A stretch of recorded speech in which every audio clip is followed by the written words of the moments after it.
ешқандай Мгм. білімсіз, еңбексіз, резко бүйтіп бай болсам деген арман. Осы ұлттық идеяға айналып бара жатыр жастар арасында. Бізде полицейлер пара алатын кезде мықты, ал заңды қорғайтын кезде, заңды орындайтын кезде онша мықты емес. Көлігін мүлік ретінде қарастыратын адамдар үшін сіз Қытай машинасын сатып алуға кеңес бересіз бе? Қазақтың қазіргі бірінші проблемасы баспана деп. Алдымен үй мәселесін шешіп Мгм. алыңдаршы. Утиль деп айғайлай бергенше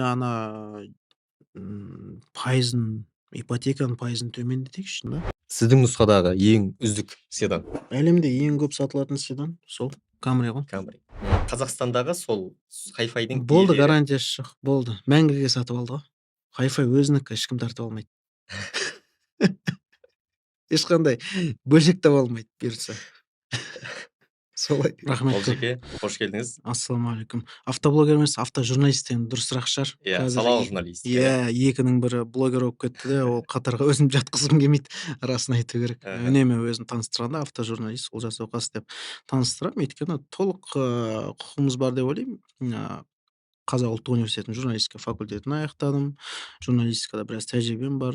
Радиода, телевизияда, газетте, сайтта, ақпарат тарату агенттіктерінде жұмыс істедім, сондықтан журналистпін.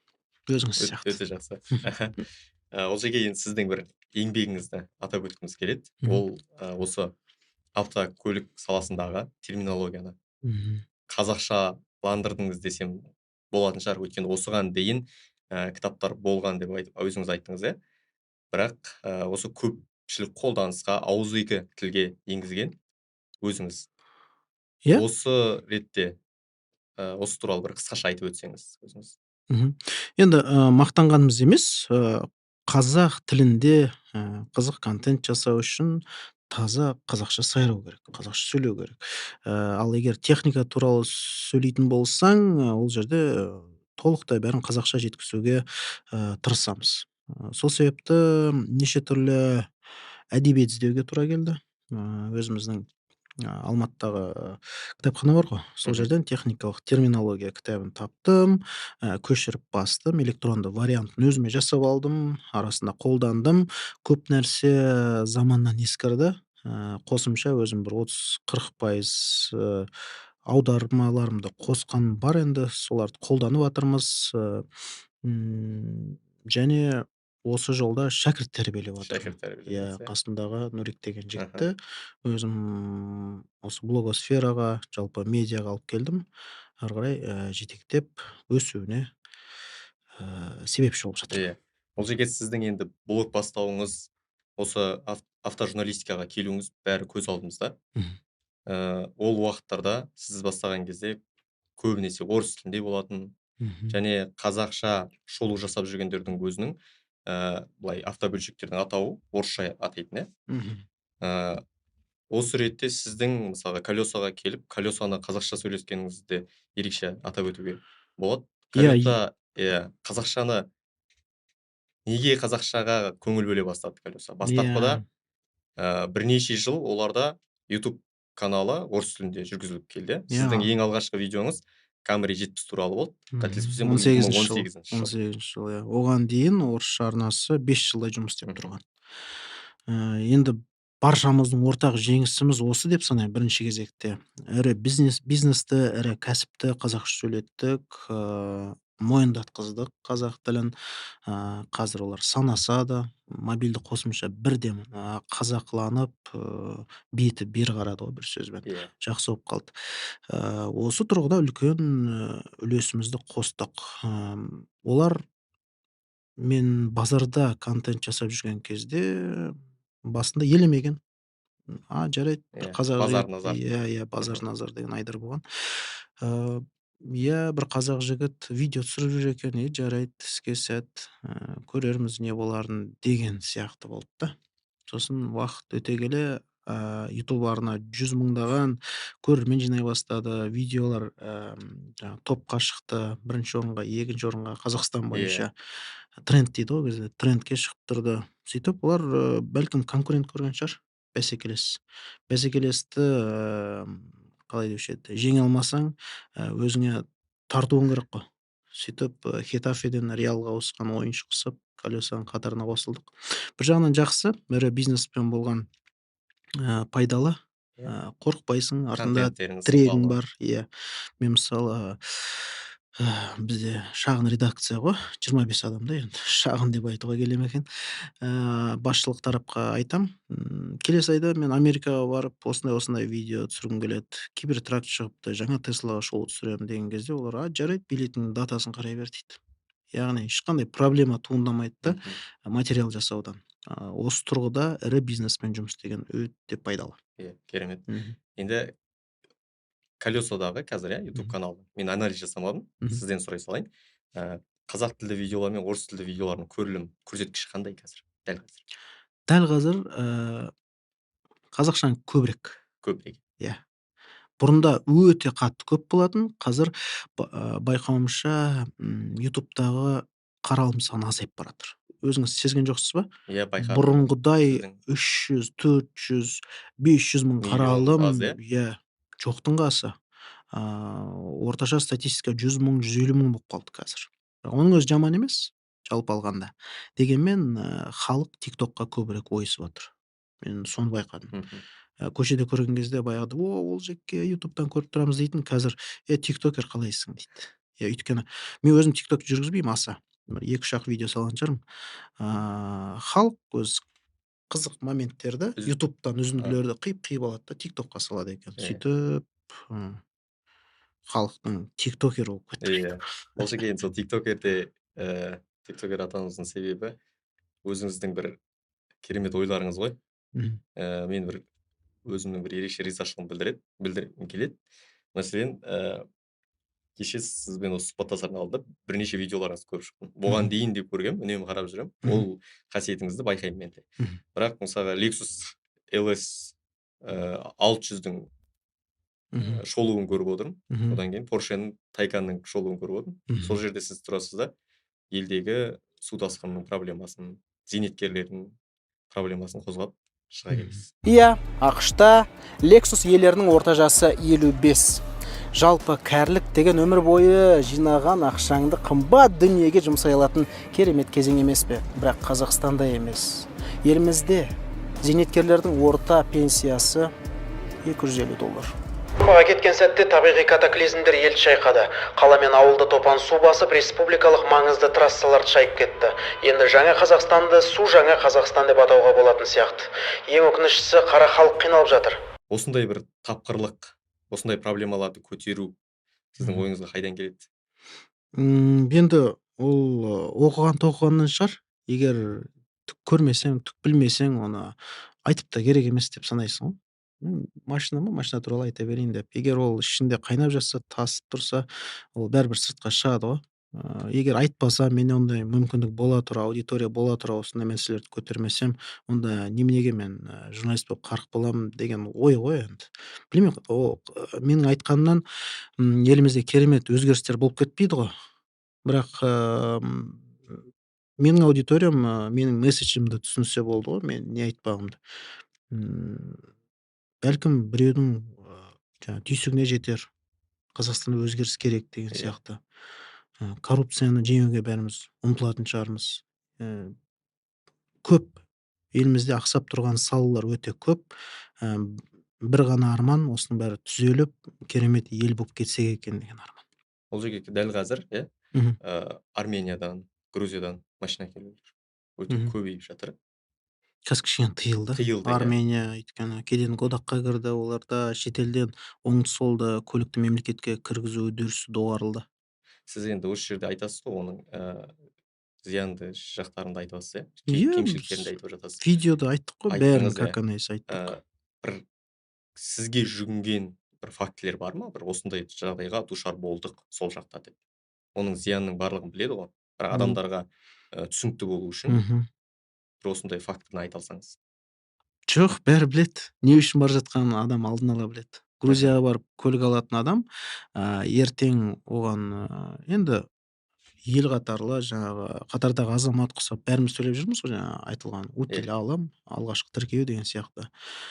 Соны төлеуге тура келетінін біле тұра Грузияға барып тұрып, арзан, непроходной дейді ғой, өтімсіз автомобильде алып келіп алады. Ол Мгм. мысалы 2013 жылғы Элантра. Автомобиль ескі, автомобиль соғылған. Оны Қазақстанға, жеткізу құны автомобильдің бағасымен бірдей болуы мүмкін. Мгм. Соны біле тұра алып келеді, сосын кімге сенетінін білмеймін. Ары қарай бірдеңкесі болатын шығар. Әйтеуір халықпен бірге көреміз. Бәлкім утильді алып тастайтын шығар, первичканы алып тастайтын шығар, сол кезде жақсы болады Мгм. деп автомобильді, айдап жүре береді. Ал заңда қалай жазылған? Шетелден алып келінген автомобиль транзит номерімен 10 күннің ішінде Қазақстанда ресми тіркелу керек. Заң Мгм. бәрімізге ортақ. Мен заңды қадірлеймін, қастерлеймін. Өйткені бәріміз заңға түкірсек, біз ел болмаймыз, адам болмаймыз. Сонда бір адам заңға бағынады да, бір адам бағынғысы Айналып өткісі келмейді, келеді. айналып өткісі келеді. Енді кім кінәлі осы жерде? Мгм. Мемлекет пе, әлгі, осы азаматтың өзі ме, әлде қоғам ба? Мгм. Егер жазылған заң, қолданылмаса, аа, ол бақыланбаса, ақырындап құрдымға кете береміз. Онсыз да Африкаға жақындап қалдық қой. Көше толған жаңағы букмекерлік кеңсе, блогерлер автомобильдерді ойнатады. Вообще ойнату деген, лотерея деген нәрсе өте жаман тенденция. Ол, халықтың кедейлігіне меңзейтін нәрсе ғой. Мгм. Дамыған озық мемлекеттерде ондай жоқ. Тіпті блогерлер миллиондаған, қаралы, миллиондаған көрермен жинамайды. Өйткені әр адам өз ісімен айналысып, әрекет етіп ақша табады. Иә. Ал бізде блогерлердің, ыртың-жыртың, күлгендері, қымбат автомобиль сатып алғандары қызық халыққа. Соны бақылап отырады. Соларға қызығады және басқа адам сүрініп проблемаға душар болса соған күледі де тәуба дейді. О, мына адам жағдайы мүлдем жаман екен ғой дейді. Мен жағдайым жақсы екен, енді ана блогер сияқты бай болсам, аяқ асты бай болсам дейді да. Негізсіз, ешқандай Мгм. білімсіз, еңбексіз, резко бүйтіп бай болсам деген арман. Осы ұлттық идеяға айналып бара жатыр жастар арасында. Гловалар көп, вольттар көп, мопедке мініп алады. А1 А және А1 категориясы керек екенін білмейді. Иә. Сосын олар, бір мәселе болса, біреудің автомобилін соғып алса, жауапкершілікті мойнына алмайды. Мысалы, сіз еңбектеніп 40 миллионға машина алдық дейік. Ыыы, ауылдан келген жігіт, енді әрине неше түрлі болады ғой өмірде. Иә. Келеді де артыңыздан соғады, бамперіңіздің құны $1000, иә, мысалы. Ол жөндемеймін, не істейсің маған дейді. Отырғыз дейді. Немесе басымды кесіп ал, не істей аласың дейді. Әрине, түк істей алмайсың. Бірақ обал ғой сенің Иә. еңбегіңді, адал еңбегіңді. Ам, Ол болса ойлайды, бір рет сөйтіп өтіп кетті. Келесі жолда солай болады. Сондай білімсіздік деген Мгм. осының бәрі. Дәл қазір бірақ осы, мопедтерді заңдастыру, Мгм, оған жүргізуші куәлігін беру, бұл мгм. проблеманы шеше ма? Сіз айтып отқан. Мопедтерге қатысты. Иә, белгілі бір мөлшерде, шешіледі мәселе. Өйткені бәрі заң аясында болу керек қой. Категорияң бар ма, мопедің, жақсы ма және 50 кубтан аспай ма, онда мініп жүре бер деген сияқты. Мгм. Сосын бізде бір проблема, номер беріледі ғой мопедтерге, 50 кубтан асса, бірақ номердің, форматы дұрыс емес те. Біздікі табақтай, Мгм. мынандай. Ал Қытайда, Германияда, Европа мемлекеттерінде кішкентай табличка ғой, Мгм. номер деген. Сондай форматқа өту керек. Ыңғайсыз да, ананы орнатқан да ыңғайсыз, барып жүгірген де ыңғайсыз. Бізде, бюрократия көп та. Ыыы, Бұл мопедтерге қатысты ма әлде? иә, мопедтерге қатысты. Мопедтерге Иә, қатысты. мопедтердің арнайы кішкентай нөмірлері болады. Мгм. Америкада да солай. Осы стандарттарды Қазақстанға алып келу керек. Сосын жалпы, мопедтерді Қазақстанға емін-еркін оң-солды кіргізуге шектеу қою керек сияқты. Алып келген азаматтар осы жерде ары қарай қолдансын, қолдан қолға сатсын. Сонда, нақты қажет еткен азаматтар оны сатып алады да ары қарай қолданады. Иә. Бірақ мопедтер толып жатыр барахолкаға барсаң, шашылып жатыр. Оның бағасы 300-ақ мың теңге. Бір Мгм. сезон айдайды да сынған кезде лақтырып жібереді. Әрине оған, оп-оңай. Иә. мопед сатып алу. Бір сезоннан-ақ ала салады да, келесісін келер жылы жаңарта салады. Мгм. Осы проблеманы шешу керек. Бірақ осы проблема туындайтынын мен ертерек те айтқанмын, 1-2 жыл бұрын осындай болады алдағы уақытта. Неге мемлекет ешқандай, Әрекет әрекет жоқ. жасамайды, неге ештеңе істемейді деп, енді ғана қолға ала бастады. Өйткені адамдар өле бастады көшеде. Иә. Иә, өткенде бір, үлкен азаматты қағып кетті, жолдың оң жағында. Бір зейнеткер апа, әже Мгм. қайтыс болды. Самокатқа қатысты да өте көп Иә, иә, иә. қақтығыстар болып жатыр. Иә, өзіміз де қорқатын болдық қой, көшеде жай жаяу кетіп бара жатсаң, арттан біреу келіп қала ма екен Иә. деп, соғып кете ме екен деп қорқасың. Әсіресе кішкентай балалар мініп алады. Осыған тосқауыл қою керек. Мен білмеймін, олар қалай, мобильді қосымшаны айналып өтеді екен. 16 жастан ғой Мгм. негізі. Өткенде мен автомобиліме кіріп кетті бір, мопедист қыз. Мопедист емес, кешірім Самокат. өтінемін, самокатшы қыз. Жасы 14-те екен. Машинаны ысырып тастады. Мен қызға қарадым да сұрадым: "Ей, сен что, жасың 18-ге ұқсамайды ғой" деп. "Нешедесің?" десем: "Мен мектепте оқимын. Осылай да осылай кетіп бара жатқанмын. Кешіріңіз, соғып алдым, ары қарай жүре берейін" дейді. Ойланып қалдым. "Ата-анаң қайда?" десем, ата-анам ажырасып кеткен. "Маған бәрібір, Ағашка, сау болыңызшы" дейді. Жарайды, сау болыңыз дедім. Не істеймін енді, кішкентай баладан не сұраймын. Өзім барып жөндеп алдым. Сондай шикіліктер бар енді. Бар, иә. Иә. Қоғамның алдындағы жауапкершілікті сезінбеуден шығады, иә? Иә, иә, ол да бар. Ата-аналар қадағаламайды және, Қадағаламайды. жастар да өзін тым, еркінсіп кеткен сияқты. Мгм. Сондай Бұл проблеманы қалай моменттер бар. шешуге болады? Заң керек, Заң керек. жаңа заңдар керек және, тек қана заң керек емес, заңның жұмыс істеуін қадағалау керек. Мгм. Бізде полицейлер пара алатын кезде мықты, ал, заңды қорғайтын кезде, заңды орындайтын кезде онша мықты емес. Осындай мәселе бар. Мгм. Жақсы. Ол жерге сіз жаңа бір, қоғамда кең таралып жатқан бір Мгм. өзекті проблеманы көтеріп қалдыңыз да. Мгм. Жаңағы лотерея ойнату, машина Иә, ойнату. иә. Менде өзі, таныстарымның көпшілігі соны бөлісіп жатады. Сонда Мгм. менде бір ой келеді да. Мгм. Сонда біз бір ғажайыпқа сенеміз. Яғни Мгм. біз Мгм. өзіміздің потенциалымызға, өзіміздің, мүмкіншілігімізге сенбейміз. Иә, дәл Біз солай. бір, E-Type'тың немесе басқа NNN'нің Мгм. машина таратқанына, машина сыйлайтындығына сенеміз. Мгм. Сол дұрыс емес қой. Мгм. Менен де сұрайды, машинамды мен, сататын кезде, өз көлігімді сататын кезде жаңағы бәріміз білетін мобильді қосымшаға саламын. Полюс. Егер иә, одан өтпей жатса, ары қарай барып, жүрген көліктер, сатумен айналысатын орталықтарға апарамын. Бірақ, неге өзің "Инстаграм" арқылы ойнатып жібермейсің?" дейді подписчиктер. Мен айтамын: "Жоқ, жаңағы еңбекпен табылған нәрсе біреуге тегіннен тегін беріле салу дұрыс емес" деймін. Сондықтан мен ешқандай гиф, миф, лотерея, ойын ойнату дегенге қарсымын. Бойымды аулақ ұстаймын ондай нәрседен. Барып одан да кәдімгідей заң аясында сатып, заң аясында сатып аламын. Мгм. Енді осының культивациясы жоғарылап кетті да қазіргі таңда. Ұлттық идеяға айналғандай, ұтып алу, ұтысқа қатысу Мгм. деген сияқты. Бұның арты, жақсылыққа апармайды. Өйткені балалар, осыны көріп өскен балалар бұл норма, стандарт екен, осылай болу керек екен деп ойлайды да.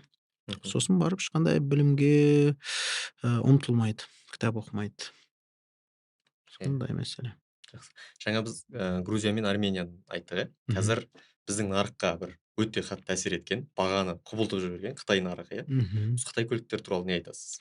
Қытай көліктерінің жақсысы болады, жаманы болады. Мгм. Мгм. Ашып бере аласыз ба? Иә, мысалы, Қытайда Chery деген, корпорация бар. Мгм. Ол мемлекеттік, компания. Қазақстанда, Chery Tiggo 7 Pro деген керемет сатылады, бірінші орында. 1200, 1100 сондай машина сатады Қазақстанда ай сайын. Бұл өте жақсы көрсеткіш. Мгм. Олар, Chery компаниясы экспортқа, ориентация ұстаған, яғни шетелде жақсы сатуға. Ол тек қана Қазақстан емес, Өзбекстан, Қырғызстан, Middle East жаңағы араб мемлекеттерінде, Ресейде, Венесуэла, Бразилия, Мексика сондай мемлекеттерде өте жақсы сатылады. Дамушы мемлекеттер ғой, М. былайынша айтқанда. Сапасын жылдан жылға жақсартып келе жатыр. Өйткені, кезінде қандай болған Қытай көліктері? Күлкілі еді иә. Мысалы Мгм. 2000 жылғы, Geely Эмгрант, жаңағы Черрилерди эске алсак, коркунучтуу машиналар. Бир айда ширип кететін автомобилдер еді. Ал қазір жылдан жылға жақсарып келе жатыр. Соның ішінде енді жамандар да болады, жақсылар да болады. Неғұрлым премиумға жақынырақ брендтер, мысалы Танк сияқты, Танк 300, Танк Иә. 500 деген сияқты өте сапалы. Ары қарай кеттік, электромобиль бойынша алатын болсақ, BYD компаниясы әлемде нөмірі 1.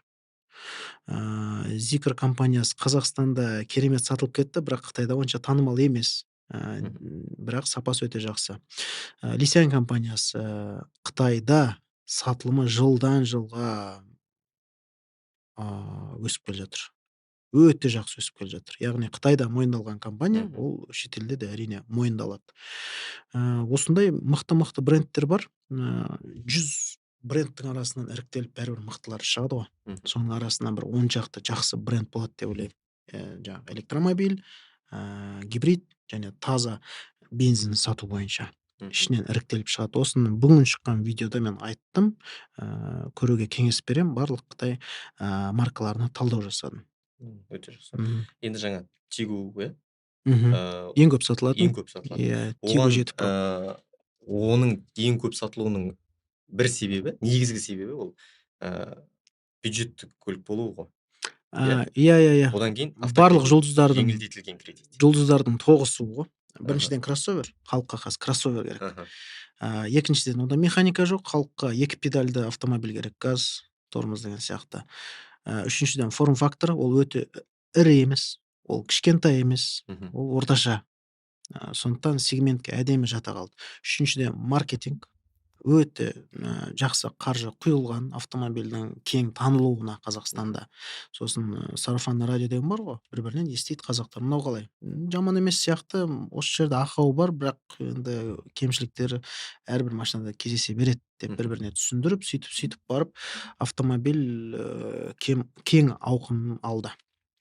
Осы автомобиль жақсы сатылып жатыр. Мысалы, осы машиналар бойынша жаңағы қозғалтқышына бір сыны көп айтылады, иә? Қозғалтқышына сын айтылады, сосын Коробкасына сын айтылады, трансмиссиясына, трансмиссиясына өйткені айтылады. о да робот қой. Бірақ компанияның өз атынан мықты гарантия беріп жатыр ғой. 7 жылға дейін гарантия трансмиссиясына. Мгм. Ондай кезде қорықпай аласың ғой. Жарайды, бірдеңке болса ауыстырып бере салатын шығар деп. Расымен де олардың мойнына Бірақ жүктелген өздерінде жауапкершілігі бар. тек өздерінде ғана сервистік қызмет көрсетіп тұру керек, иә? Иә, майды сол Сондай жақтан бір ауыстыру керек. мгм. Мгм. Сондай бір талабы бар. Иә. Мгм. Сервистік қызметі соны алу керек. Енді ол негізі жалпы дұрыс деп ойлаймын да, сервисті өздерінің ресми сервисінен алу керек деп ойлаймын. Мгм. Мен өзім сөйтемін. Енді барлық шетел мемлекеттерінде солай. Бұл стандарт. Мгм. Ода тұрған ештеңе жоқ. Бірақ бағасы қымбат дейді. Енді қымбат болғанда да енді қараңызшы, олардың көптеген бөлшектері доллармен сатып алынады ғой. Мгм. Бізге сендер теңгемен өмір сүріп жатсыңдар, сендерге бір 10 мың теңге, 20 мың теңге қолайлы болатын шығар деп олар өз қалтасынан төлей алмайды ғой. Доллармен есептегенде шамамен $100 шығады. Жақсы. Иә, бір ТО ше. Иә. Екінші, үшінші ТО. $100, $150 дейін барады түбінде. Ол жерге енді Қытай көліктері бойынша Мгм. сапаға көп бір сын айтылып жатады, иә? Мгм. Одан кейін екінші мәселе баға мәселесі. Баға мәселесі. Мәселен, қазақтар үшін Мгм. осыған дейін, иә, Қытай көліктеріне дейін Мгм. машина бір мүлік сияқты болды. Мгм. Оны ертеңгі күні пұлдай алады. Мысалы, 10 Мгм. миллионға алды ма, бір жылдан кейін оны 10 миллион немесе 11 миллионға пұлдай алуы мүмкін. Иә. Ал дәл қазір мына Қытай көліктерін бір жылдан кейін бағаны түсіріп тастайды. Мәселен, Мгм. мысалға Чанган Юнилердің өзі, иә, Мгм. салонда алғаш кіргендерде 13,5-нан сатылып, Мгм. қазір салонда 10 миллион, 10,5 миллионға дейін сатылып жатыр. Өйткені Бұл біріншіден бұл конкуренция. мгм. Брендтер өте көп, таңдау көп. Барған кезде тура сол бағасын тағы да түсіріп беруі мүмкін. Егер сіз менеджерге айтсаңыз, айналайын менеджер, менің қалтамда 10 миллион бар, қазір тағы 500 мың түсірмесеңіз, ана компанияға барып, солардың кроссоверін аламын десеңіз, ол жарайды деп келіседі. Өз ақшасынан түсіріп берсе де, әйтеуір амалдап сізге алдыруға тырысады. Бұл қазіргі таңда нарық сатып алушынікі деген сөз. Клиенттің нарығы. Мгм. Баяғыда сатушының нарығы еді. Камрилер 28 миллионға дейін жеткен кезде. Ал қазір 70-тіктерін қанша тұрады? 13-14 миллионға шертіп жүріп аласың, иә? 70-тіктерді, иә. Бірақ 70-тіктерді. Toyota Центр Мгм. салон бағаны түсіріп тұрған жоқ. Мәселен, қазір Toyota Центрдегі 75-тердің бағасы Мгм. 16 миллионнан басталады да, Мгм. 22 миллион, 21 миллионға дейін бітеді. Мгм. Енді қараңызшы, біздің көрермендеріміз көп нәрсені түсінбейді. Мысалы, сол бағаны салонның өзі қазақтарға қойып берген сияқты болып тұрады да, олай емес. Toyota компаниясымен келісім, сөз жүргізіледі. Біздің нарыққа мынандай баға қолайлы болатын шығар деп олар ұсыныс жасайды. Ана жақта approve болады сосын. Жоқ, мен мынандай бағаға келіспеймін, максимум осындайға дейін түсіріңдер деген сияқты келісімдер Иә. болады. Иә. Соның ортасын табуға тырысады. Біздікілер максималды түсіруге тырысады, ана жақтан approve күтеді. Олар жарайды деген кезде акция басталады деген сияқты ғой. Мгм. Бұл бизнес Бұл жерде менің процесстер ғой. айтқым келгені ол жерге Мгм. қараңызшы. Мысалға, Чанган, иә, мен Мгм. сатып алушымын. Мгм. Мен Чанганды алдым Мгм. 13,5 миллионға. 1 жылдан кейін мен ол машинаны сатқым келеді. Мгм. Бірақ салонда ол машина 11 миллионнан сатылып жатыр. Мгм. Мен Бұл сондай кішкене период. іштей енді ренжимін ғой, Мгм. салонды сатып алғанда Бұл сондай салонға. период. Және екінші кезекте Toyota Центрде Мгм. керісінше баға алынды ма? Иә. Иә, мысалы Toyotаның характеристикасына адамдардың талғамда талас жоқ дейді ғой. Мгм. Біреу Sonata алуы мүмкін, біреу Camry алуы мүмкін деген Мгм. сияқты. Бірақ Camry таңдағандар сол бағалық сегментті ұстап тұрады. Мгм. Осы жерде Қытайдың баға саясаты дұрыс емес пе деген сұрақ туындамай ма сізде? Ол ішкі каннибализм деп аталады. Қытайдың брендтері бірін бірі жеу үшін бағаны құлатуға дайын. Кімнің майы, мына жерде складқа май жиналады ғой, сол қаншалықты шыдайды тексерейікші деп бір-бірімен қырылысып жатыр да, былайынша айтқанда. Қайсысы жаңағы банкротқа кетеді, мысалы Hi-Fi сияқты компания, Мгм. банкротқа кетеді, сол кезде келесі компанияға жол ашылады ғой. Сондықтан олар бір-бірін жеп жатыр осылай. Кім соңына дейін шыдай алады екен деп. Яғни минусқа жұмыс істеп жатыр. Ұқтыңыз ба, оларға маржа да керек емес қазір. Жақсы. Нарықта қалу маңызды. Сондай Мгм. болып тұр. Ал қазақтар үшін бұл жерде Қазақтар үшін ұтылып жатыр ғой. Мысалы Зикірді ұтылғаны. 30 миллионға алғандар қазір 22 миллион, 23 миллионға сатып жатыр деген сияқты. Иә. 1 жылдың ішінде 7 миллион. Енді ол, құнсыздану. енді қараңыз, ол кезде олар қымбат сатып алды, өйткені Қытайдан алып келген. Мгм. Ешқандай ресми автомобиль емес. Қазір қараңыз, Зикр қанша тұрады ресми автомобильдер? 17 миллион, 15 миллион, 14 миллиондығы бар. Сондықтан сәл асықпай күту керек қой ресми автомобильдің келуін. Қазір Ли компаниясы келе жатыр, Ли Сянь. Иә. Ресми түрде сатылатын болады 25-ші жылы. Осындай моменттер бар, оны сезе білу керек клиент. Иә, күту керек, кішкене кеңес, ақыл сұрау керек деген сияқты бір-бірінен. Мгм. Солай. Жаңа сіз айтып өткен Hi-Fi ма? Иә, Hi-Fi компаниясы құрдымға кетті. Өте бір ерекше машинаны жасап шығарды. Мгм. Оны Қазақстанда да кемінде бір 10-20 данасы бар, иә? Жоқ, ондай көп емес. Көп емес па? Бесеу ма? Бесеу бар. 4-5 ғана. Бұл машиналардың тағдыры қалай болады? Болды, компания жабылады, басқа қолға өтеді. Сол олардың лицензиясы бар ғой. Басқа біреуге олардың лицензиясы керек. Ары қарай автомобиль өндіру үшін. Сондықтан арзанырақ сатып жіберетін шығар бүкіл бәлеқанасымен, бүкіл станоктармен. Жоқ, Қазақстандағы сол Hi-Fi'дің Болды, иелері. гарантиясы жоқ. Болды. Мәңгіге сатып алды ғой. Hi-Fi өзінікі, ешкім тартып алмайды. Ешқандай бөлшек таба алмайды бұйыртса. Солай. Сондай болып тұр. Басқа соғылған автомобильдердің бөлшектерін шешіп алып орнатпаса, тіпті ПО жоқ. Жаңармайды да автомобильдер, электроникасы. Обал, бірақ олар не алып жатқанын білді. Білді. Иә. Hi-Fi компаниясының өндірістік қуаты 150 мың автомобиль болатын. 2023 жылдары олар қанша 7-ақ мың машина жасаған ғой, әлемге сатқан. Ойлаңыз, 150 мың машина сатуға дайындалған компания 7-ақ мың сатты да. Болды, қояйық осы жерде деді ғой. Газелей дей берейін деді. Олардың қателігі не болды? Стратегия. Стратегия. Олай көп сегментті қате Лидің таңдаған стратегиясы сияқты мықты, ғой. иә? Лиді көп адамдар, көп эксперттер мақтайды. Иә, Ли жаймен істей бастады ғой. Ли One деген модель болған ең бірінші. Соны тексеріп көрді, нарыққа шығарып, ұнай ма екен халыққа, ұнамай ма деген сияқты. Сөйтіп барып ақырындап тізбекті гибрид деген вариантқа келді ғой. Бензин аккумуляторды қуаттау үшін ғана арналған құрылғы сияқты жұмыс істейді.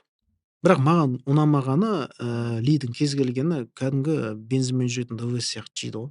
Мм. 13-14 литр Шымкентке бара жатсаң. Мм. Маған не керек ондай? Иә, Таза бензин ала салмайм ба? иә. Сондықтан Одан мен гибрид тиімді иә, дейсіз ғой? сондықтан мен әзірше электромобильге ақшамен дауыс беруге дайын емеспін. Таза бензинмен жүре беремін. Тем Мгм. более бензиніміз, Құдайға шүкір, 250-270 Иә. теңге. Әлемде бұндай баға жоқ. Солай.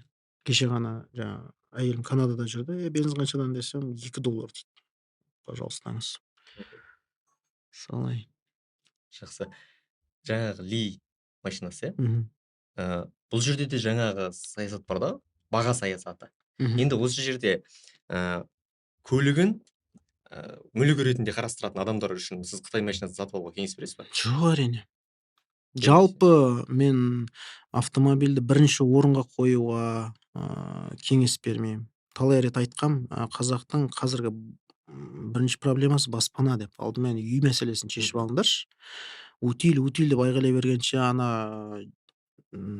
пайызын, ипотеканың пайызын төмендетейікші. Не үшін? Отбасы банк берген ақшаңа тағы 100% қосып ипотека береді деген сияқты мәселелерді айтып жатырмын да. М, Енді бәлкім менің де жаңағы кесірім, әсерім бар шығар, автомобильді соншалықты жоғарылатып тастадық қой. Осындай автомобиль шығыватыр, мынандай көлік шығыватыр деп, халық соны көреді де негізгі проблемаларын ұмытып кететін сияқты ғой. Иә. Сондықтан осы мәселені де ұмытпайық. Бірінші Мгм. баспана, сосын барып көлік. Енді атқа мінген қазақ қашанда көлікке жақын болады ғой, бәрібір оған көз жетті. Иә. Енді ол жерге жаңағы Қытай көліктерінің, ә, мына Hyundai корейский көліктер, иә, Мгм, кореялық көліктер, мгм, жапондық көліктердің, қытайлық нұсқасы туралы не айтасыз? Мысалы, салыстырайық, мгм, иә. иә, Toyota қазір, 70-80-ді қытайлық версияда мгм, шығарды ғой. мгм, Осы машиналардың, қосалқы бөлшектері мгм. мына Қытайда кореялық, толып жатыр. япондық нұсқалардікі келмейді деп айтады. Келмейді, ол жерде трансмиссиясы басқа, мотор басқа. Бірінші кезекте Сонда сол тек Қытайдан қазақтар Қытайдан машина алып келіватыр ғой, мысалы қытайлық иә. Элантраны. Қытайлар оны қазақтарға арнап шығарған жоқ. Өз нарығы үшін шығарды. Мм. Өйткені Hyundai, Toyota барлығының ірі заводтары Қытайда бар. Мгм. Гуанчжоуда, анда мында. Өз халқына арнап шығарған да. Hyundaiдің кәдімгі стандарттарымен жасалған автомобильдер өз Қытайдың ішкі нарығында бөлшектері толып жатыр. Енді қараңыз, біз қазаққа деп машина шығарсақ, оны қырғыздар алып кетіп жүрсе, сосын бізге ренжи ала ма? Ой, осындай қазақтар осындай машина шығарыпты, бөлшектері жоқ. Қазақстанда болады ол бөлшектер. Сол сияқты ғой. Ұқтыңыз ба? Сонда Hyundai Elantra, Monzалардың барлығы Қытайдың Қытай ішкі нарығына нарығына шығарылады. арналған. Иә, Ішкі нарығына. иә. Ол Мгм. экспорттық автомобильдер емес. Ол осы көліктерді алушы адамдардың алдағы уақытта қандай проблемалар болуы мүмкін? Бөлшек жеткізумен, бөлшек табылады ғой. Табылады, иә. Иә, жеткізумен уақыт кетеді, Уақыт кетеді. нерві кетеді. Мгм. Сосын енді логистика бар. Сол бір запчастьтің бағасына 2 құнын бересің деген сияқты ғой. Мгм. Сондай Осыған проблема. дейін біз жаңағы еуропалық жинақ, сборка, Мгм, иә, мгм. еуропалық жинақ, Әлі солай америкалық стандарт жинақ, әлі. араб жинақ деп Иә, айтамыз. иә. Демек, қазір алдағы 5-10 жылда Мгм. қытайлық жинақтың қосалқы бөлшектері кеңінен тарауы мүмкін, иә, сатылымы? Иә, бірақ қазір заманда ол да проблема емес, шешіледі, тез жететін болады, Мгм. арзанырақ жететін болады. Енді Pinduoduo, анау мынау дегендердің Иә, бәрін иә. білесіздер ғой. Сондықтан қатты проблема Өзіміздің туындайды деп базарларда да айта сатуы алмаймын. мүмкін ғой оны Сатуы әкеліп. мүмкін, Иә, өйткені өйткені кәсіпкерлер бар, ақша иә. жасау керек. Оның бәрі үлкен ақша ғой. Мгм. Сапа тұрғынан қалай? Мысалы, қазақстандық, Мгм, жинақ деп айтайықшы, мгм, Hyundai Elantra мен, мгм. қытайлық, жинақтың айырмашылығы қандай? Ам, Проблема мынада: қытайлық автомобиль Қытай нарығына арналғандықтан мультимедиасы, софты қытайлық, яғни ішіндегі тіпті мобильді қосымшаға байланысы бірден орнатылатын системалары қытайлық. Бүкіл жазулары қытайша. Осы үлкен проблемасы. Сосын олар вариатор мен робот қатты жақсы көреді. Мысалы, Мм. элантралардың көбісінде вариатор және 1.5 мотор. Оның 1.2, 1.3 турбо деген нұсқалары бар. Элантраның өзінің 3-4 моторы бар Қытайда. Ал бізде ресми кәрістер рекомендация жасаған негізгі моторлар бар. 1.6 автомат деген сияқты ше. Мгм. Немесе келесі модельді алайық, Санта Фе, басқа да Тусон деген сияқты. Оларда 2-2,5 автомат, 8 сатылы автомат Мгм. деген сияқты рекомендациямен сатылады. Жақсы. Енді дәл қазір мына адамдарда, иә, сатып алушыларда. Мен, қазақстандық салонда тұрған 10 миллиондық элентр Мгм. алғанша, Мгм. мен Қытайдан 8 миллионға алайын да, Мгм. 2 миллион үнемдеймін ғой дейді. Иә. Осы үнемдеу ма, әлде бұл алдағы уақытта шығуы мүмкін ба? Ол Бұл момент дұрыс үнемдеу ма? ол моментте үнемдеу. Моментте үнемдеу. Иә. Сол моментте оның, қалтасына 2 миллион қалды. Бірақ болашақта сен ана, 2 миллион артығымен төлей салсаң мына Қазақстанда, онда, сен гарантия сатып аласың. Сол 5 жыл мерзімге, 3 жыл мерзімге. Мгм. Без ТО тегін беріледі Мгм. Hyundai компаниясында. Сосын сен салоннан адамша барып, конфигурация бойынша шертіп жүріп, өзіңе керектісін аласың. Сосын менеджер саған қазақша сөйлейді. Ол ана жерде жалақы алады. Сен оның құнына да кіргізілген. Мгм. Менеджерлердің, зауыттағы азаматтардың, жалақысын, олардың отбасының нанын төлеп отырсың. Өйткені сен сол компанияны сатып алдың ба, ол компания Қазақстанда салық төлеп отыр. Жұмыс беріп отыр. Мгм. Ұқтыңыз ба? Міне айырмашылығы сода. Менің түсінгенім бойынша, сіз мына қытайлық көліктерді сатып алуды аса қатты құптамайсыз, иә? Маған бәрібір. Адамдар не Жоқ, алса да. сізден кеңес күтеді ғой адамдар. Мен айтамын, неғұрлым жаңа және, гарантиясы бар автомобиль сатып алуға тырысыңдар деймін. Мгм. Бұл өте адекватты жауап меніңше. Егер қорықпаймын десең, гарантиясыз арзанырақ сатып алуға болады. Мгм. Мысалы, менде Chevrolet Camaro болды, ешқандай гарантиясыз, Кореядан алынған. Еуропалық нұсқасы, әрине, Мгм. километрмен көрсетеді бәрі, бірақ ешқандай гарантиясы жоқ. Жүрдік, ештеңе етпейді. Иә, былай Тек қана қарасақ, жауапкершілік өз мойныңда болды. иә, Мгм. қытайлық көліктерден қарағанда мынау, жапондық көліктер, кореялық көліктер, Мгм. сенімді, иә? Сенімдісі Сенімді. сенімді. Иә, Олар онысы енді рас.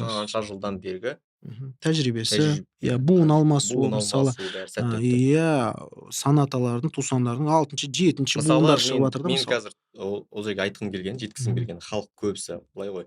Мысалға Hyundai Elantra дейік, иә, қазақстанның өзінде Elantra қазір кемінде 5-6 жыл соңғы буындарының өзі жүрді.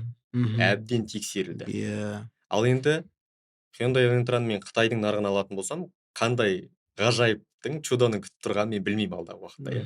Мгм. Мгм. Иә, Тексерілмеген. иә, трансмиссиясы саған беймәлім. Робот па, вариатор бір күні қыңқ етіп сынуы Мгм. мүмкін 30 мыңнан кейін. Содан кейін барып қытайлық әріптестерге хабарласасыз, бір коробка салып жіберіңізші деп. Иә, Ы, оны алдын ала білуің керек, күтуің керек, болды. жақсы. Жақсы, Өйткені енді ол ресурстық тестпен мгм. өтпеген ғой. Көпті мазалайтын негізгі сұраққа келетін шығарсыз. Мгм. Машиналарды, рәсімдеу Қазақстанға. Мгм. Осы жерде бізде, утиль алым бар. Мгм. Одан кейін бірінші реттік төлем. Мгм. Первочка. Дұрыс аударып отырмын ғой, иә? Иә, Одан кейін кеден алғашқы салығы бар, тіркеу, иә. сертификат. Мгм. Мгм. Одан кейін НДС бар. НДС НДС, иә, 12% құн бар. салығы бар. Иә. Одан кейін SOS кнопка бар, иә? Иә, SOS батырмасы бар. Батырма бар. Мгм. Мгм. Осылардың қайсысы сіз үшін артық, қажеттілігі жоқ деп есептейсіз? Мгм. Мысалы, утиль алым дегені, атауының өзі дұрыс емес. Оның утилизацияға, бағасының утилизацияға қатысы жоқ болып шықты. Неге, кімдер, айғайлап жүр ғой жаңағы активистер. Санжар Бір Тоқаев. иә, Мгм. 1 триллион теңге жиналды дей Мгм. ма сол утиль алымнан. Негізгі түп мақсаты утилизациялық алымның, Қазақстан нарығын, Ресейдің тозған көлігінен сақтау. Тек қана Өйткені Ресейдің? бірінші кезекте. Бірінші. Бірінші кезекте Ресейдің, сосын Американың соғылған автомобильдерінен. Өйткені олар қауіпті. Расымен airbag жоқ, көптеген, жаңағы Иә. қауіпсіздік жүйелері стандартқа сай емес. Оны көзде жұмып тұрып өткізіп жатыр ғой қазір пачкамен ше кеденнен. Мгм. Бірақ олай болмау керек. Утилизация алымы утилизация деп аталмау керек. Ол ішкі нарықты қорғау алымы деп Айту ресми керек. аталса, онда базар жоқ. Ал Мгм. утилизация деп атап алып, сосын утилизациялық зауыттардың жұмыс істемеуі дұрыс емес. Мгм. Енді ары Утиль қарай алымның қазіргі, қойып тұрған бағасы мгм. қалай қарайсыз? Тиімді деп ойлайсыз ба? Тиімді емес деп ойлаймын. Мгм. Меніңше әрбір 2, 3 немесе 5 жыл сайын индексация жүру керек. Халықтың, әл-ауқатына байланысты, автомобиль құнына байланысты. Автомобиль өйткені арзандайды, Иә. кейде қымбаттайды ғой. Соған байланысты индексация жүру керек. Сосын, қандай мәселе? Мысалы, автомобильдің қозғалтқыш көлеміне байланысты утилизация алымын асыру қате деп ойлаймын. Мысалы, елімізде 5 литрлі, 6,2 литрлі жақсы автомобиль сатып алуға дайын азаматтар бар ғой. Иә. Соларға жеңілдік болу керек. Өйткені ол жаман тозған автомобиль емес. 2023 жылғы Mustang GT алып келгісі келеді, Иә. мысалы. Оның объемы деген 5 литр ғой. Осындай кісілерге жеңілдік қарастыру керек. Расымен, иә. Иә. Мәселен, солардың рәсімдеуін төмендетсе, олар керісінше жылдар бойы Қазақстанның салық төлеуін өте 500-600 мың теңге салық төлейді олар жыл сайын. Иә, жыл Сол сайын. тұрғыдан қарап тұрса, Иә. Салығы да жоғары. Салықты қайта қарастырды ғой. Қазір төмендетейін деп жатыр. Бірақ 10 жылдан асқан көліктерге. Сол да мәселе. Оны 10 жылға жеткізбей, қазірден бастап азайта беруге болатын енді. Өйткені білмеймін, жасанды ауыртпашылық жасап не керек халыққа? Иә. Сіздің жаңағы ішкі нарықты реттеу дегеніңізбен мен келсем. Өйткені көп адамдар бұған түсінбеуі мүмкін. Иә. Бірақ дегенмен осы жерде тағы бір бұл реттеудің де кемшілігі болып тұр, иә. Мәселен, бізде Кореядағы машина деп айтайық. Кореядан қазір қырғыздар, көршілес. Басқа кетпей ақ қойын, көршілес қырғыздар машина алып келеді. Сонда оларға келетін 11 миллионның машинасы Қазақстанға 14-15 миллионға келеді. Иә, дұрыс. Осы жерде өйткені бізде стандарт бар. Иә. Ол стандарт қолданылады. Бір ғана мысал келтірейін. Camry алып келесің, 70. Мына жақта кеденге алып келген кезде айтады, сен автомобиліңнің прайс бойынша, біздің қағазымыз бойынша құны 14 миллион дейді. Сен Қырғызстанға барасың, дәл солай. Братан, мен машинам $4,000 тұрады дейсің. Camry. Жарайды, байке. Болды, байке, $4,000 дейді. Сөйтіп, ана инвойстан төлейтін салық, алымдар төмендейді. Өйткені автомобильдің о бастағы құны төмендетілген. Енді сол да дұрыс па? Ол да дұрыс емес қой. Оларда да утиль алым біздің көлемде ме? Ресеймен бірдей бізде. Қырғызстандікін аса білмейді екен. Өйткені олардың ішкі нарығы. Ал Ресейде, Ресейдікі жақында қымбаттады. Иә. Қазір олар мүлдем қатаңдатып жатыр шарттарын. Олар өздерінің ішкі нарығын жөнге келтіре алмай жатыр да, өйткені АвтоВАЗ құлдырап тұр, КамАЗ құрдымға кетті, өйткені шакмандар олар басып сатты. Біздегі ол ішкі нарықты реттеу, мен келсем онымен. Бірақ осы ішкі нарықтағы зауыттардың, компаниялардың басшылары, центрлердің басшылары, белгілі бір адамдар, бір-екі ғана адам мүмкін, Смагул, сосын тағы кім? Лаврентьев деңіз. Алюрдың басты, Алюр зауыты. Осы адамдардың шығарып жатқан машиналарының құны түспеу үшін осындай бір салықты бізге енгізіп қойды, иә. Енді осы ретте мемлекет те, мына жақтан жаңағы зауыттың басшылығы да бір келісімге келіп, бағаны түсіруге ықпал жасамай ма? Неге біздің қарапайым халық жалпы ана адамдардың бизнесін қорғауға, яғни мысалға біз қарапайым халық миллион теңге желініп жатса, олар $1,000,000 желінуі мүмкін да, мәселе. Бір осы жерде олардың ұтылысы бәрібір аз болады.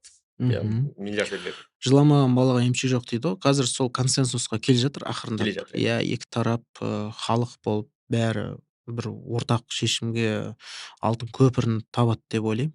Амандық болса бәрі жақсы болатын шығар. Бірақ мүлдем алып тастап, бізде перекуптар да көп қой, братан. Егер жаңағы қорғаушы заңдарды, алым салықты алып тастасаң, қазір 20-30 машина алып келіп алуға дайын азаматтар көп. Қытайдың нарығын солай пайдаланып жатыр. Ол өте қатты әсер етіп кетті. Енді қараңызшы, сол ақша, тіпті ол автомобиль сатып алады ғой, сол ақша қазақтың доллары. Мен теңге деп айтып тұрған жоқпын. Олар шетелде тек қана доллармен саудаласады. Біздің ақшамыз просто Грузияға кетеді. Олардың 30% ВВП-сы сол автомобиль саудасынан жасалып отыр. Ұқтыңыз ба? Өйткені оларда мұнай, газ өндіріс ештеңе жоқ. Біздегі сияқты. Ал біз өз долларымызды бүйтіп көзіміздің қарашығындай сақтауымыз керек қой. Ішкі өндіріске салып, ана ақша мемлекеттің ішінде аккумуляцияланып, ары қарай сервиске анда мында кетіп отырса, сол кезде ВВП жасалады. Ішкі өнімнің көбейеді проценті. Сондықтан осы бағытта дұрыс жұмыс істеуіміз керек деп санаймын. Ұқтыңыз ба? Қорғаушы заң бәрібір керек, өйткені ол тәртіп, ол салық. Иә. Ана Грузиядан қазір 30 автомобиль алып келетін қазақ азаматы ешқандай салық төлегісі келмейді. Иә. Осы ретте бұл жерге заңды сұрақ Мысалы, туындайды, иә. иә. Жарайды. Былай қарасақ, Нұрлан Смағұл, Астана Мгм. Моторс, ол бір Мгм. үлкен компания. Иә, Иә. ол сіз айтқандай салық төлейді, Мгм. ол сіз Мгм. айтқандай адамдарды жұмыспен қамтып отыр. Иә. Салық Сонымен мен төлегенде ше, келісемін. Астана Моторс компаниясы Қазмұнайгаз компаниясынан көбірек төлеп отыр салықты. Мгм. Ұқтыңыз ба? Иә. Қазмұнайгаз компаниясы. Жақсы, онымен келісемін. Енді мына азаматтар, Мгм. Қытайдан, Кореядан көлік әкелетін азаматтар, Мгм. бұлар да белгілі бір деңгейде кәсіп жасап жүр ғой. Мгм. Осылардың кәсібін заңдастыру жағын билік қарастырса, олар да Қалай заңдастырады? Олар ол үшін мәселен, ресми дистрибьютор болу керек қой онда. Мысалы, мәселен жаңа менен алған ақша, сур дилер, олардың мысалы сіз сур дилер болғыңыз келсе, Hyundai, Sonata, мысалы Santa Fe'ны алып келгіңіз келсе Кореядан, сіз ресми дилер немесе дистрибьютор болуыңыз керек Қазақстанда. Ұқтыңыз ба? Оның роялтисін төлеуіңіз керек компанияға, брендке, ұқтыңыз ба? Сіз жұмыспен қамтып, мына жерде салық төлеуіңіз керек. жоқ, олар екінші реттік сатылым дейді ғой. Иә. Салоннан емес, екінші реттен қолдан сатып алып Қолдан әкеліп жатса. сатылған ол базар. Оны Базар. әркім істей алады, иә. Бірақ ол жерде ешқандай салық төленіп жатқан жоқ. Өйткені біздің халық құйтырқы әрекетін іздейді де Иә. и физикке оформлять етеді. То есть жеке тұлғаға. Әрбір Қазақстанға келіп жатқан автомобиль жеке тұлғаға келіп жатыр. Тек қана жеке Мгм. тұлғаға. Ұқтыңыз ба? Yes. Егер ол юрикке алып келсе, басқа салық төлейтін еді, Yes. басқа ақша төлейтін еді. Мгм. Сонда осы да мәселе. Қазақтың ақшасы шетелге кетеді, келген машинадан ешқандай салық төленбейді, алынбайды. Иә, бұл жерде тәртіп болу керек қой. Тәртіп болу керек. Мәселе сода. Иә. Мен сөзімді бәлкім көрермендер ұқпайтын шығар. Мысалы, кейбір азаматтар мүлдем мемлекетке ешқандай салық төлегісі келмейді. Иә. Сосын бензин тегін болса екен, газ тегін болса екен, бәрі тегін болса екен деп тілейді. Ол дұрыс емес қой. Мгм. Олай болу мүмкін емес. Дамыған осы мемлекеттерінде басқаша. Мгм. Осы өзімізден Бірақ Қазақстанда мынау салыстырмалы түрде өтел алым барлығының тиімсіз екенін сіз айтасыз, иә? Тиімсіз, иә? жеке Сіз түбегейлі алып Иә. тастауға қарсысыз, бірақ иә, өйткені бірақ тәртіп бұзылады. тәртіп бұзылады. Тәртіп мүлдем үшін, бұзылады, иә. ішкі нарықты реттеу үшін Мгм. осындай нәрсені дұрыс механизммен реттеу керек Иә, дегенді біз қолдайсыз, қазір иә? қыспақтамыз. Біз Yes. Ресей сияқты алпауыт мемлекетпен Yes. кедендік одақтамыз. Ресейден қазір өтел алынған сәтте Ресейден кез келген машинаны 2-3 миллионға алып келіп, ешқандай кедергісіз мына жерде тіркеп қазақ Мгм. нөмірімен жүре бересің, рахат-ай. Мгм. Ал бірақ ол Ресейдің нәжісі. Иә. Мусор. Сонда Қазақстан үлкен мусоркаға айналады. Бірінші Ресей үшін, екіншіден Грузия үшін. Осы жерде нақты Сау автомобиль сұрақ бар да. жоғарасында. Енді біздің ішкі нарықта орташа жасы өте үлкен ғой, 20-25 шығар біз машиналардың жасы, иә? Америкада 19 жас. Жақсы онда, иә? Ол әлемдегі норм. Біздің ішкі практика біздікі нарықтағы бүйтеді. машинаны біз қай мемлекетке шығаруымызға болады? Осы тұрғыдан қарастырып көрдік пе? Қараңыз, оның үлкен шешімі бар. Егер Қазақстанның автокредитование саласы, әлем солай өмір сүреді. Пайызы төмен, жаңа машина алуға мүмкіндік өте жоғары болса, бізге утилизация алымы, утилизация системасы керек емес болатын еді. Өйткені біздің автомобильдерді арзанырақ өзбек пен қырғыз алып кететін еді. Копейкаға. Өйткені біз жаңасын аламыз. Бізге автомобиль сатып алу проблема емес, пайызы төмен. Содан сен арзанырақ әрине сата аласың ғой. Сол кезде ағайындар қазір алып кететін Моңғолдың еді. нарығына кіріп Ресей, жатырмыз, иә? Ресей, Моңғолия, Қырғызстан, Әзербайжан сияқты мемлекеттер бізден Бізден алып керісінше кетеді, алатын еді. Өйткені автомобиль арзан және аз жүрген.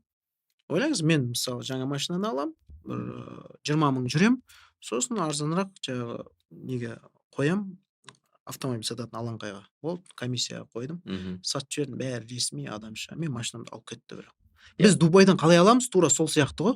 Жақсы. Ұқтыңыз ба? Иә, түсіндім. Сол. Қазіргі автокредитте процент өте жоғары. Процент жоғары. Тиімсіз. Иә. Кішкене. Осы кезде бір көшеден көрем да, бір ескілеу бір машиналар болады. Сол астына артына Затонев кредит деп жазып қояды да. Иә. Осы жерде сіз қайсысын қолдайсыз, қай позицияны қолдайсыз? Қазір көп адамдар мынау салоннан машина алу бір тенденцияға айналды, және Кредит қымбат болса барлығы да алып жатқандар кредит, бар ғой. өте көп Мгм. кредит. Бұл жерде кәдімгі экономиканың заңдылықтары жұмыс істейді ғой. Біздің валютамыз әлсіз. Бүгін 440 болса курс, ертең 480 бола салуы мүмкін да. Уже солай екен ғой. Ертең 580 болуы мүмкін курс. Осының барлығын банк кредиттің құнына енгізеді. Процент түрінде. Мгм. Ол ертең қатты ұтылып қалмау үшін. Сосын қайтарылмайтын кредит деген түсінік бар экономикада. Мгм. Қайтарылмайтын кредиттердің пайыздық үлесі жыл сайын өсіп келе жатыр халықта. Қайтармайды, басыңды кесіп алсаң да не істейсің дейді. Ұқтыңыз ба? Осының барлығын басқа есі дұрыс, жақсы азаматтар төлейді. Ұқтыңыз ба? Біреудің төлемеген кредитін сіз 18%-мен төлеп жатсыз. Мгм. Сіз ананың қателігі үшін, жаңағы төлей алмағаны үшін төлеп жатсыз да, үлкен пайызын. Солай. Бұл жерде ұтылмайтын банк қана. Ұтылмайтын банк. Иә. Ұтылатын жақсы азаматтар. Мгм. Уақытылы бәрін үнемі жақсы төлеп отыратын азаматтар үнемі ұтылады. Дұрыс. Сіз жаңа айтып өттіңіз ғой, халық тек қана көзге көрінетін, біз қазір утиль алыммен ғана емес, баспана алудың несиесі, одан кейін автокредит, осы дүниелермен де күресу керек. Әрине. Ставкасын Әрине. төмендетуге талап ету керек, төмендетуге. Әрине. Өткен жылы утиль алымды жасауға 50 мың петиция қол қойылды. Осы бүгін ғана ақпарат шықты, 15 шілдеде отырыс өтеді деп. Утиль алымды алмауға деп ашылған петицияға да 50 мың қойылды. Ондай да бар, өндірушілер атынан жасалған. Зауытта істейтін азаматтар және отбасылары қарсы. Сондай да бар, енді бұл демократия ғой. Құрметті көрермендер, бұл жерде дұрыс түсіну өте маңызды. Менің де позициям бұл жерде Олжас мырзаның қолдау болып тұр. Себебі ішкі нарықты реттеу үшін утиль алым белгілі бір деңгейде маңызды. Бірақ бұл біз айтқандай біздегі ішкі автоцентрлердің иесін ғана байытатын система болмауы керек. Осы оңынан шешілсе, біз бұдан да жақсы машина мінуге болатын еді. Енді ол жеке сіздің ең сұхбаттың соңына таяп қалдық. Көп адамдар мазалайтын осы қандай көлік алсам деген ғой. Мен бір-екі сурет дайындап қойғам сізге. Машиналарды таңдасаңыз сол. Бұл бізде Toyota 55, елдің бір сүйіктісіне айналған. Одан кейінгі мына жерде біз Camry 70-75. Осы екеуін салыстырғанда сіз қайсысын ұсынар едіңіз? Әрине 70 автомобиль жаңа. Тек жаңалығына, иә? Иә, тек жаңалығына. Енді технологиясы да өзгерді. Бұл жерде Apple CarPlay бар мысалы. Сондай жаңа технология. Көп адамдар, мен байқайтын, 70-тен 55-ке отырдық қайтадан деп айтып жатады. Енді ол қатты сол именно модельдің буынның фанаттары шығар. Мен ондай адам кездестірмедім. Жаңадан ескі мінгенде ләззат алдым деп. Мына жерде Camry 75 адамдарда таңдау болады ғой. Немесе Lexus, енді новый жаңа Lexus'тар, олар өте қымбат естер. 25 миллион, 30 миллион. Осы жерде олар осының алдындағы буын алсақ деген ой болады. Осы екеуін таңдау тұрған кезде қайсысын алар едіңіз? Бәрібір жаңа Camry. Ана Lexus'тың асып баратқан ештеңесі жоқ. Сұмдық керемет жаңа технологиясы жоқ. Сондықтан Camry жаңарақ болғандықтан. Жаңарақ болған. Автомобиль жылы жаңа. Ал комфорт жағы? Комфорт жағы Lexus әрине. Өйткені материалдардың сапасы жоғары. Сондай, бірақ ішіндегі экраны, технологиясы, батырмалар бәрі ескі. Нақты жылға қарап айтып отырмыз да. Тек жылға ғана, иә? Мысалы, енді Camry мен Sonata. Қайсысын ұсынасыз? Sonatаның несі, технологиясы жақсырақ, қызығырақ Sonata. Мынау рестайлға дейінгі үлгісі ғой. Иә. Рестайлдағысы енді қатты қымбат емес, мынадан ары кетсе 1-2 миллион. Жаңасы керемет. Маған ұнады Sonata, иә. Енді Sonata мен K5-ті салыстырсақ. Ол таза дизайн, екеуі ағайынды ғой. Бір платформа, бір мотор. Таза дизайн. Қайсысын айтты? K5 арасынан K5 көбірек ұнайды, иә. Сізге K5 көбірек ұнайды, иә? Иә, кішкене агрессивті да. Түрі. Мына жерде, иә? K5-ке басып бересіз. Таза седандарды жинап алыпсың. Иә, седандарды ғана жинаудым. Осы жерде. Мынау бізде қытайлық нұсқа, иә? Жоқ, мынау америкалық нұсқасы. Америкалық нұсқа ма? Иә. Бізге келген жоқ әлі. Жоқ, келген Аха. жоқ. Қыркүйек айында келеді бұйыртса. Camry 80, Hyundai Sonata. Қайсысын ұсынасыз? Camry ликвидтірек. Жай ғана ақшамен дауыс берейін. Camry ликвидтірек. Ал егер кейін жақсы өтетін болады. біздің қазір нарықта қытайлық нұсқа Ал егер көп жүр ғой. ақшасына қарама десе, Сонатаны таңдайтын едім. Қытайлық нұсқа Жаңа. көбірек жүр ғой қазір. Енді өйткені қараңыз, ресми Toyota бізде қыркүйекте ғана сатыла бастайды. Бірақ қазаққа Camry дәл қазір керек, немесе кеше керек болған. Ұқтыңыз ба? Сондықтан олар мініп алған. Қазір Camry'дің 2 литрлі нұсқасы ғана жасалып жатыр Қытайда. Соған қарамастан алып жатыр да. Вариатор ол. Мына жерде иә седандар біздің алдымызда.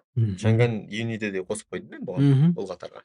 Қызық болсын деп па? Иә. Бірақ мүлдем басқа машина ол. Сегменті төмен. Ол 10 миллион, 11 миллиондық машина ғой Иә. Univi. Ал мына Алғаш жердегілер кіргенде барлығы 13 15. миллионнан сатылды. Иә, 15-тен жоғары. Мгм. Иә, 13-тен сатылған алғашқылары. Бұны біз Elantra'лардың Corolla'ның жанына қоямыз, иә? Иә, Elantra'ның, Corolla'ның, K3-тің. K3-тің, иә, Мгм. Cerato. Сол. Осылардың ішінде сіз бірінші орынға қайсысын қояр едіңіз? Орынға қойсаңыз. Аха. Енді халықтың сүйіктісі Camry, сосын Sonata, сосын K5, сосын барып жаңағыдан Univi. Жақсы. Осы тізімнен алатын болсақ. Ол жерге енді жаңағыдай мен қамтылмаған сұрақтар бар ішінде. Сіздің нұсқадағы ең үздік седан? Әлемде ең көп сатылатын седан сол Camry ғой. Camry. Әлі күнге дейін. Иә. Сын Америка, көп айтылатын, бірақ Америка нарығы Camry үшін номер 1 ғой. 300 мың машина сатылады жылына. Ең үздік кроссовер? Кроссовер? Кроссовер. Әлем бойынша RAV4. RAV4. Сізде соны ұсынасыз, иә? Енді мен үшін Chevrolet Equinox. Chevrolet? Өзім сондай мініп жүрмін ғой. 2 литр турбо, 9 сатылы автомат. Сондай. Треккерден соған ауыстыңыз, иә? Иә, ағасы. Соған секіріп кеттім. Бұл қазір біздегі полиция қызметкерлері мініп жүргені ма? Иә, аха. Өте жылдам. Полицейлер кез келген қуып жетіп алады ана машинамен. 250 жылқы деген сұмдық қой. Ең үздік джип деп қайсысын бересіз? Джип емес, жол талғамайтын көлік. Иә, джип деген жеке бренд. Түсінікті. Иә. Жол талғамайтын көліктерден ба? Рам шығар, енді ол пикапқа жатады бәрібір. Иә. Дегенмен жол талғамайды ғой. Рамалық көлік қой. Жаңадан шығып жатқан Prado'ның осы буынын қолдайсыз ба әлде өткен буыны ма? Әрине жаңасы күшті, модернизацияланған, өзінің фишкаларда қалды. МТС деген системасы бар. Multi-terrain select деген, крал контрол деген системалары бар. Тауда, неде көмектеседі, балшықта, деп стабильно жүріп отыруға көмектеседі.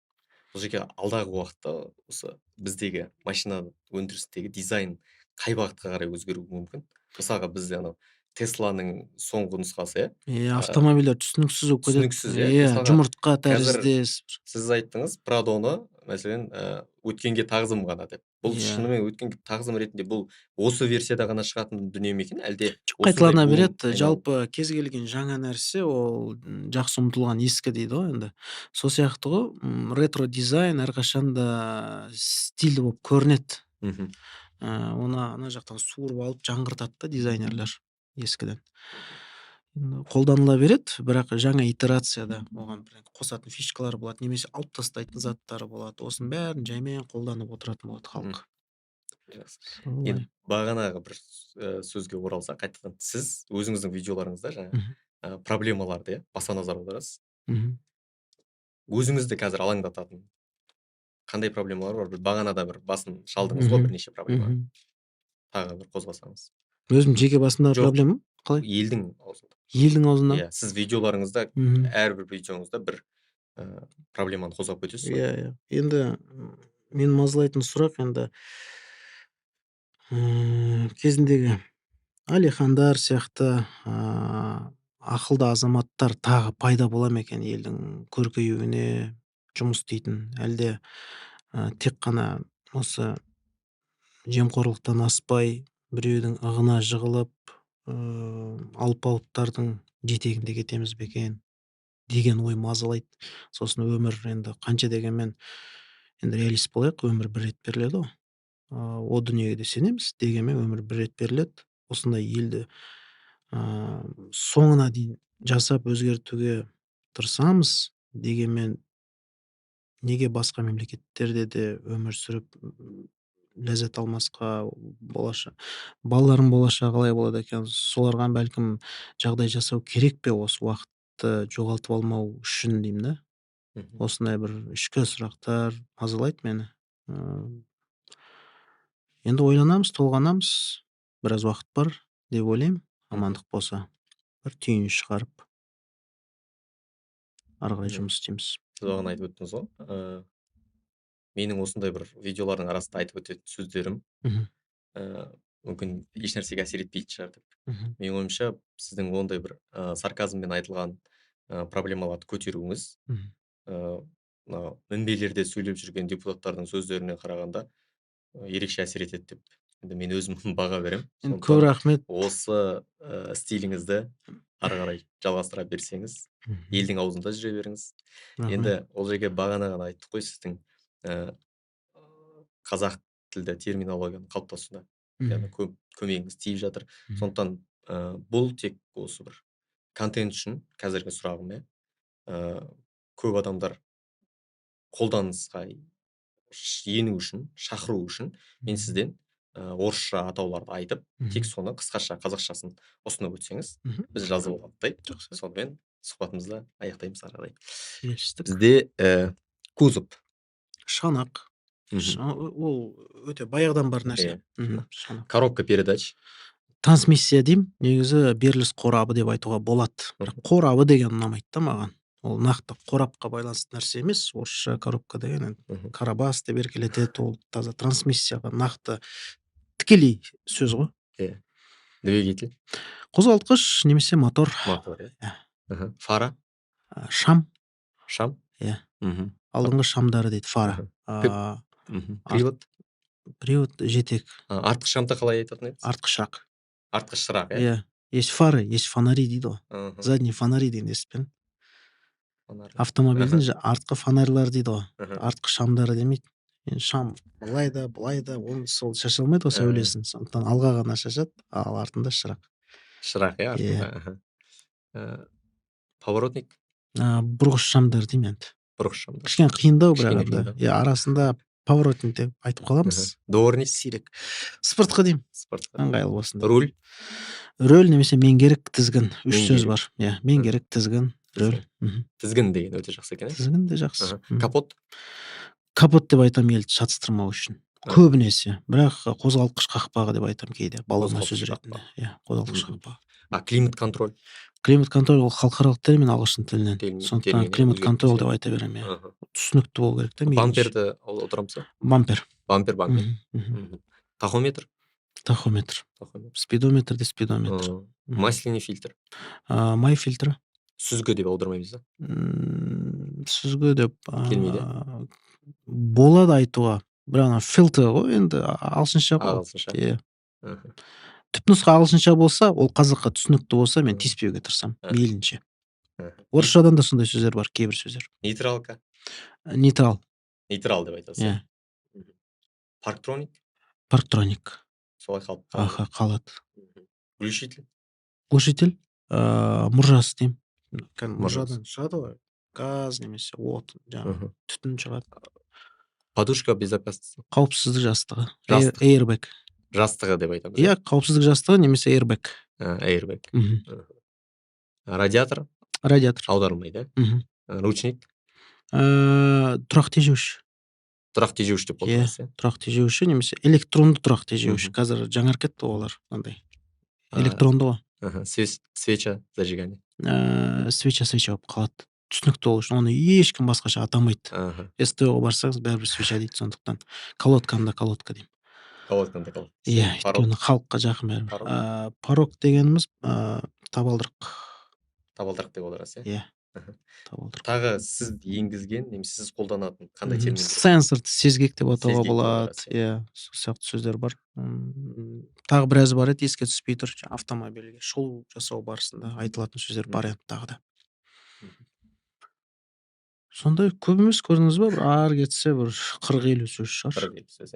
Соның өзін күнделікті ауызекіде қолдансақ, өте жақсы ғой. Иә. кейде көшеде көрген кісілер сұрақ қойып жатады сол кезде: аспа, шанақ деген сияқты сөздер. Аспа? Бізде Иә, орысша қалай? подвеска. Подвеска, иә? Иә, сол сөздерді қолданған кезде ләззат алады екенсің, қуанып. О, Керемет. мінекей. Мысалы менде маған өзіме қатты ұнағаны алдыңғы жетек, артқы жетек. Толық жетек. Иә, толық жетек. Иә, Күнделікті қолданамыз. иә. Оп-оңай ғой. Иә, Қазақ тілі жалпы simple ғой, өте оңай. Егер Мгм. оны дұрыс иә, қолданамыз. Назгүл Қожабек сияқты кісілер қолға алып, жаңағы бір стандартына келтірсе, керемет болатын еді. Солай. Олжеке, рахмет көп. Сіздерге рахмет. Біздің сұхбатымыз осымен тәмам. Келесі кездескенше аман сау болыңыздар.